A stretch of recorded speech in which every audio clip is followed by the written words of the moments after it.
Imagine if the flame of your life could be extinguished tonight. What would remain hidden in the darkness because you never said or did it? We scroll through our screens as if we had infinite time, but every vibrating notification is a grain of sand falling in the hourglass. Stop and listen to the silence after the click. It reminds you that the end is not a monster, it's a warning. Memento mori means, remember you will die. When you breathe thinking about that, something shifts. If tomorrow the sun rose without you, what hugs would be stuck? What truths would be left unsaid? Every passing second brings a choice. To truly live or to let it all turn to dust. Some call it grim, I call it clarity. Pretending there's no ending is like covering your ears while the house is on fire. Silence doesn't save, it deceives. So look at this imaginary candle and embrace the most liberating idea that exists.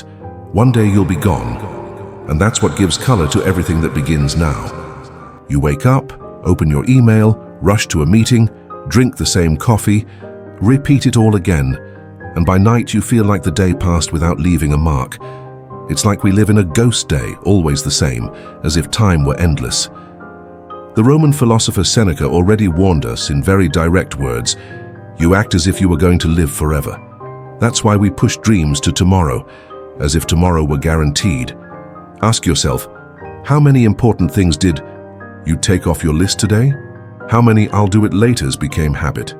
Each page falling off the calendar is a note burning under the door saying, hey, you don't have all the time in the world. If you ended your day with nothing but exhaustion and no joy, it's a sign the ghost day charged you rent, and you paid with life. When I was 15, my grandfather placed a broken pocket watch in my hand and said, when it starts ticking again, you'll understand what life is. At that moment, I thought it was just eccentric old man talk. Years passed. I grew up, started working, made money, lost time, and the watch stayed still, not a single tick. Until one silent night, I sat up in bed, heart racing, watch in my palm.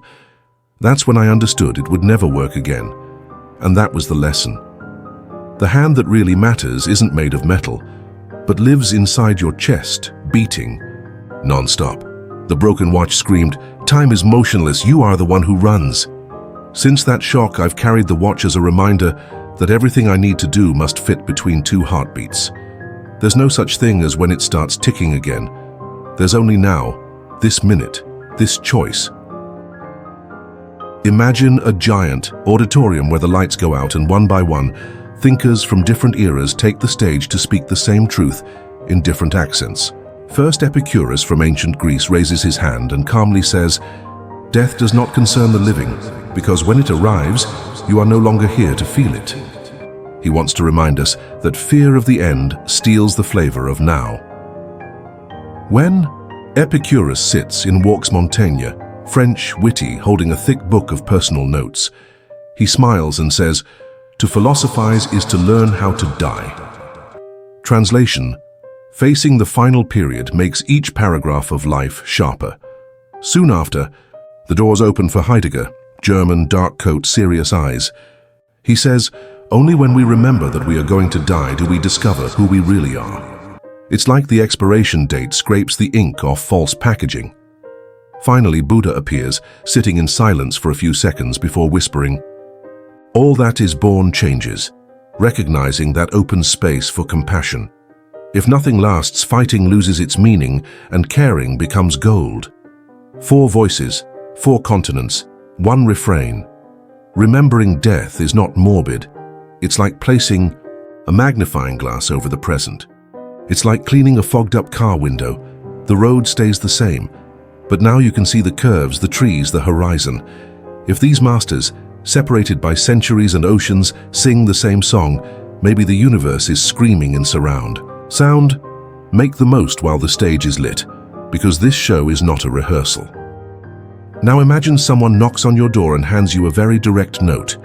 You have only 24 hours, no fine print, no extensions. Take a deep breath and let that sentence press against your chest. Close your eyes and think, what is so important it can't be left for tomorrow? Grab pen and paper or your phone's notes app and write down 3 non-negotiable actions. Not pay bills or reply to emails. It could be calling someone you love, asking for forgiveness, watching the sunset, dancing barefoot. In your living room, things that make your heart vibrate. I'll wait while you pause the video and write them down. If you need 5 minutes, it's fine. This pause is worth more than hours of scrolling your feed. When you finish, read the list out loud. Feel your pulse quicken. That's life saying, this matters. From now on, every grain of sand in the hourglass will remind you of these 3 choices. The hourglass never stops, but it tilts in favor of those who choose to live with intention. You might be thinking, nice idea, but does it really work? So listen to what a friend told me after I asked him to do the same 24-hour exercise. He said, when I wrote my 3 actions, I realized I was spending 80% of my day on things that didn't make me happy. I quit my job a week later. Now I've traded spreadsheets for morning walks, time with my daughter, and a music class. He didn't win the lottery or move to Bali. He just took his life back into his own hands. This isn't an ad, it's a mirror. If he changed course after facing the clock, so can you. Maybe your first step isn't quitting your job. Maybe it's turning off your phone at 8 p.m. or having that tough conversation. What matters is knowing the bill comes due. Time spent on meaningless things brings no change. When someone close makes that shift, the message gets clearer. Change doesn't live in theory as it lives in practice. And the door to practice opens now, not one day. If this moment touched you, click subscribe now and follow me on this journey. Remembering death isn't just philosopher talk. Science embraces the idea.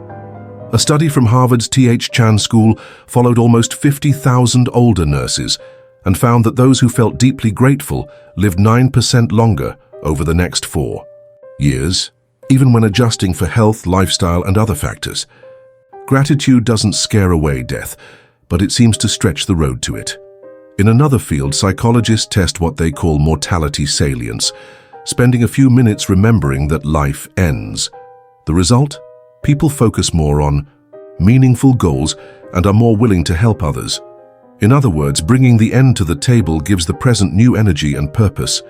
So the next time you catch yourself mindlessly scrolling, pause for 2 minutes and face the truth. This day never comes back. Open your eyes and see if the colors of the moment don't appear brighter. When you let death sit at the table, 3 keys appear in your pocket. First, presence. Suddenly, breathing is no longer automatic. It becomes a reminder that air going in and out is a repeated miracle.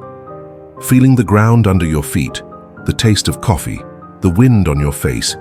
Everything turns 4K. Second, priority. What doesn't nourish you leaves the list. Emails that change nothing, Twitter arguments, meetings that could have been a 30-second voice message. Cut them ruthlessly. Life becomes light, like a travel backpack. Only the essentials fit. Third, compassion.